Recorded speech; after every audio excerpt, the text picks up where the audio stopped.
আহ, আজকে আহ, অমিতাভ যেই কাব্য গ্রন্থটি পাঠ করার জন্য আহ, এর আগে 3 পর্ব হয়ে গেছে। আজকে চতুর্থতম আহ, উদ্যোগ।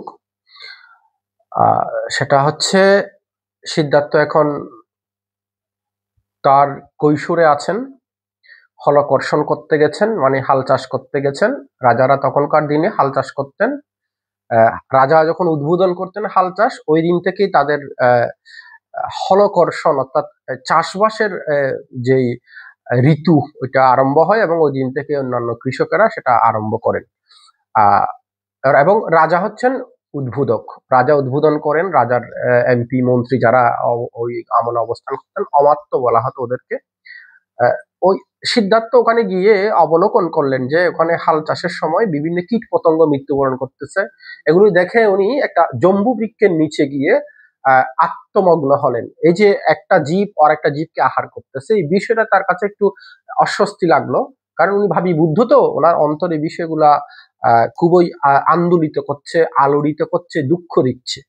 তাই তিনি একটা জম্বু বৃক্ষ, তৎকালীন আমলের একটা বৃক্ষ, এখনো অনেক জায়গায় আছে কিনা আমার বিষয়টা সম্পর্কে তত বেশি আইডিয়া নেই।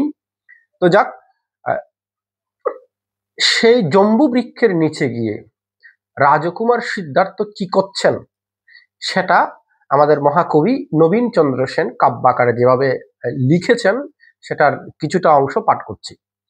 দেখিলেন জম্বু বৃক্ষ অদূরে বিস্তারী ছায়া, আত্মহারা তরুমূলে বসিলা কুমার, জন্মান্তর সুসংস্কার অজ্ঞাতে নিদ্রার মতো করিল সমাধিমগ্ন আনন্দ আধার।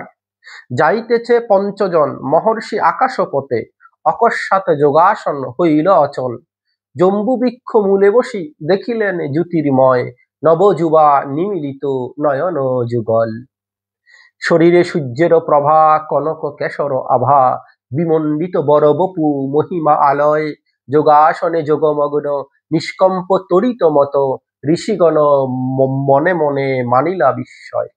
কে যুবা যাহার ধ্যানে আমাদেরও ধ্যান প্রভা, করিল নিস্তেজ যোগ আসন অচল। ভাবি মনে ঋষিগণ দেখিলেন মহাধ্যানে, বিষ্ণু অবতার যুবা শুদ্ধ নিরমল। অজ্ঞান আধারে পূর্ণ হইয়াছে সংসার, আবির্ভূত এ প্রদীপে নাসিতে আদার। যেই মহাধর্ম বলে জগৎ পাইবে মুক্তি, করিবেন নবযোগী সে ধর্ম প্রচার। ভক্তি বলে ঋষিগণ করি তবে প্রদক্ষিণ, গ্রহে উপগ্রহ যথা ধ্যানস্থ যুবায়। গেলা চলি প্রীত মনে রাজপুর এই দিকে, উঠিয়াছে কোলাহল কুমার কোথায়। অন্বেষণে সঙ্গীগণ রাজ অনুচরগণ, আসি জম্বু বৃক্ষ মূলে হইল বিস্মিত। সবিস্ময় শুদ্ধোদন আসিলেন সেই কানে, ভাঙিয়া আসিল পুরী নগর সহিত। অতীত মধ্যাহ্নকাল, তথাপিও স্থিরতর রহিয়াছে বৃক্ষ ছায়া, করি ছায়ান্বিত। ধ্যানস্থ কুমার দেহ রবি করে চন্দ্রজতা, হইয়াছে রবিকর যোগে পরাজিত। দেখিলেন শুদ্ধোদন সোনার মূর্তি পুত্র, স্থাপিলে পাদপমূলে পবিত্র সুন্দর। দেখিলেন শুদ্ধোদন ধ্যানস্থ নবীন যোগী, ভাবিলেন এই পুত্র কবু নহে নর। কি প্রীতি কি শান্তি মুখে, কি প্রীতির স্বপ্নে সুখে, যেন নিমজ্জিত পুত্র কি জ্যোতি নির্মল। কি প্রীতি কি পবিত্রতা, চন্দ্র চন্দ্রিকায় যথা, করিতেছে দর্শকের পরাণ শীতল। ভক্তিবরে শুদ্ধোদন অশ্রুপূর্ণ দুনয়ন, দেখিতেছে নরশঙ্কাতীত। নীরবে বেষ্টিয়া বৃক্ষ, নীরবে নিধাগা নিল, বহিতেছে জম্বু বৃক্ষ স্থির কম্পিত। আপ্রভাত অপরাহ্ন এরূপে বসিয়া ধ্যানে, করিলা কুমার ধীরে নেত্র উন্মিলিত। উঠি ধীরে আত্মহারা প্রণমিয়া পিতৃপদ, কহিলা কাতর কণ্ঠে করুণা ব্যথিত। পিত হিংসাময় কৃষি করো তুমি পরিত্যাগ, হয় পদে পদে জীব হিংসা সংগঠিত। পিত জীব কর দয়া, করো সর্বজীব সুখী, কর জগতের সুখে প্রাণ সমর্পিত।